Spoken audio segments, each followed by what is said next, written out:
ана акнун аниқ Барселона чемпион намешавад. Медонед барои чӣ? Барои он ки инҷа 1 миллиону агару магар аст ки ман танҳо 4 онро бароятон шаҳр медиҳам. Фақат баъди салом. Охир Барселона бой дода аст гуфта бо шумо салом нагӯем. Салом мухлисони Барселонаи акнун чемпион намешуда. Умедворам нигоҳ накарда ба бохти ҳангомавии дастаи дӯстдоштаатон ҳама хубу хушед ва бошад ки дар идомаи рӯз ҳама корҳоятон барор гирад. Аммо аз он ки кори Барселона барор намегирад, дигар мо ҳама медонем.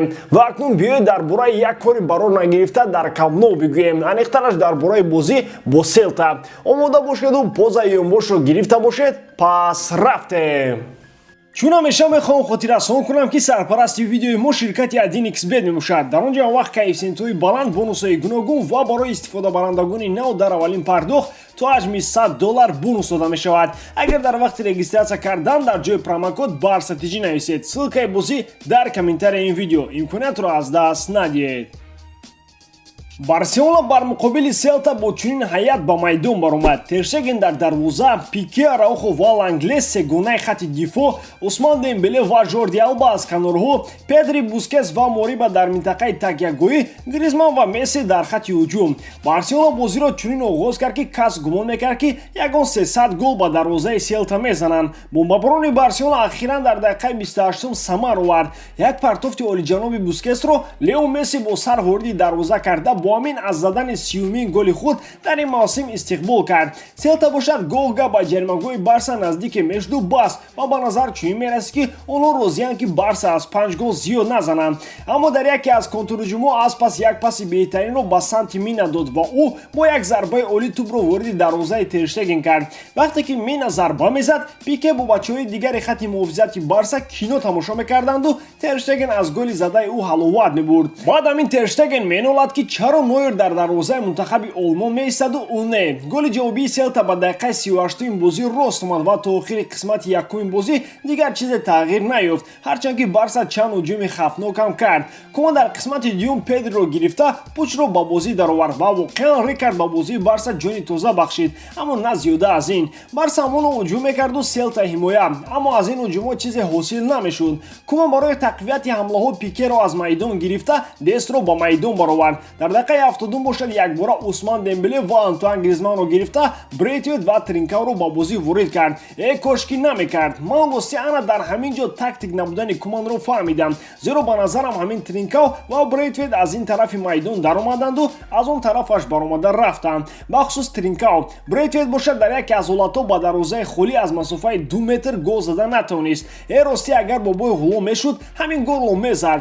Баъд ҳамин мардак дар пушти деворҳои Камно гиря карда гаштааст ки чаро ӯро дар ҳайати аввалия роҳ намедиҳам. Акнун фаҳмидед ки чаро Барселона ӯро ба фурӯш мондааст. Чун дар бораи чунин ҳолатҳо гуфтем, ҳолати Араухо низ бояд бигӯем. Баъди партофти Пике, Араухо аз рӯи ҳама қонунҳои футбол вазифадор буд ки тӯбро вориди дарвозаи Иван Вилляр мекард, аммо накард барои он ки ӯ Месси нест. ва баъди ҳамин мардум гилаву ҷингила мекунанд ки чаро тӯби тиллоиро гуфти Игнат Петрович вечно Мессиро медиҳанд. Бозӣ ба поён мерасид ва ба назар чунин мерасид ки Селта бо ҷону дил ба ин мусовӣ розӣ аст, аммо Барселона дар кунҷи дил охирон умеди худро барои чемпионӣ мепарварид ва аз ин рӯ ҳамоно ҳуҷум мекарду ҳуҷум. Вале ба Селта муяссар шуд ки як контрҳуҷум кунанду Ланглеро дар корти зарди дуюм шинонанд. Климанку медонист ки як корти зард дорад ва пурсида мешавад ки гуфти Русо какова чорта, Лангле. Ман доим мегуфтам ки ҳамин бача мурду футболбоз нашуд ки нашуд. Чун хатти дифои Барса иллат пайдо кард, Селта бо ҷуръатар шуду Мина голи дуюми худро зада ба якборагӣ мӯру шармандагиро дар пешонаи Барселона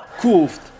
баъди баланд гаштани садои ҳуштаки довар, коргардон Мессиро ҳамчун муаллифи як голи Барса нишон дод ки аз бари Куман мегузашту бо ӯ салом накард. Салом накардани ӯ як ҳола маъно дошт ки баъдтар дар утоқи либоси васкунӣ Лео қару ғазаби худро ба сари бозингарон рехт. Аз рӯи гуфтаи бачаҳои гузари мо Месси чанде аз бозингаронро гуфтааст ки онҳо умуман лоиқи дар Барса бозӣ кардан нестанд. охир ин мардак рост мегӯяд. Наход Тринкав, Брейтвейт дар Барса бозӣ кунанд. Конца да концов наход Суарезу Ракитишро хурӯшу фурӯшу ин бачаҳоро монем.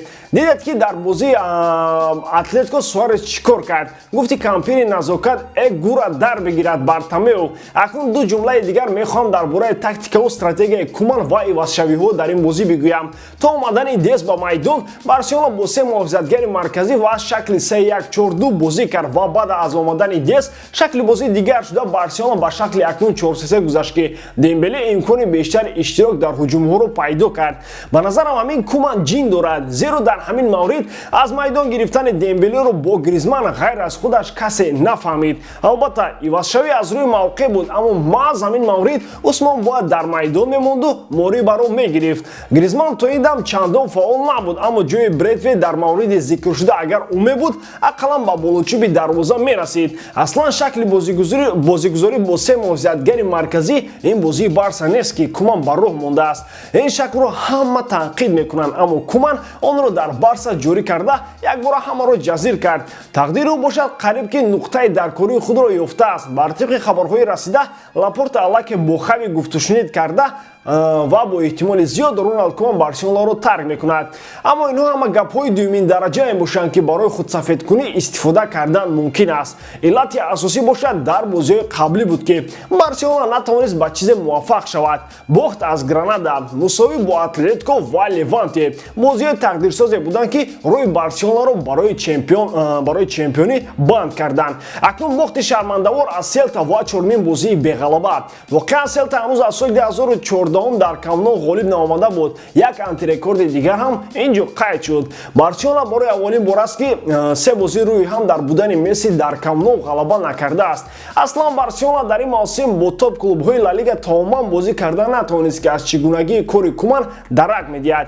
Акнун як бозии дигар бо Эйбар боқӣ монд. Эйбаре ки акнун аз Ла Лига парид. Шояд дар ин бозӣ Барса ғолиб бояд, вале агар мағлубам шавад ҷои шубҳае нест. Охир ин мавсим Барселонаи Куман мову шуморо ба бохтҳои худ одат кунонид. Инашро ҳам тоқат мекунем. Гуфти Шоҳ Сулаймон инашам мегузарад. Албатта Барса дар Лигаи Чемпионҳо иштирок мекунад. Куҷо бе Барса? Аммо акнун ин мавзӯи дигар аст ки гуфти бобои Ғулом агар худо накушамон дар ин бора ҳам хоҳем гуфт. Барои имрӯз бошад тамом. Андешаҳои худро атрофи онче ки мо гуфтем нависед. Ҳам агар як лайкро поёни ин видео гузоред, мо аз шумо як олам сипос мекунем. Озурда нашавед. Ахиран озурдагии мо шумо Барселонаро ба ҷои аввал намебарорад. Бо шумо буд Муҳаммад Гаиров. Хай дар паноҳи Аллоҳ.